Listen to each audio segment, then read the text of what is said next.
Hi, we're at the Real Herb Market here, and I wanted to show you guys what it's like to receive a package when you purchase something from the Herbal Cache and Pam. So here we go. We're going to give it an open.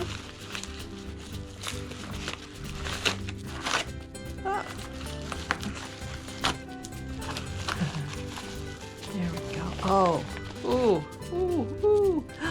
Varicose vein cream. Lovely. What else do we have here? There we go.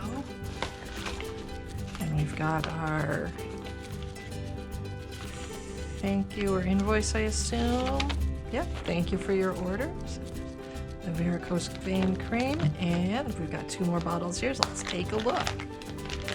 I love the fact that she wrapped something around them to help protect them during the shipping.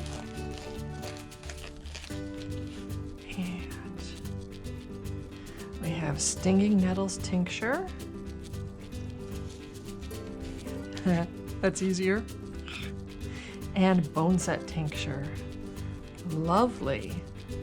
So she sent us these containers. The bottles are glass, which I like. The brown glass is good and protective to the tinctures inside.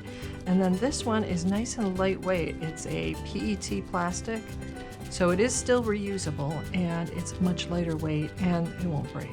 So that's nice too. There you go.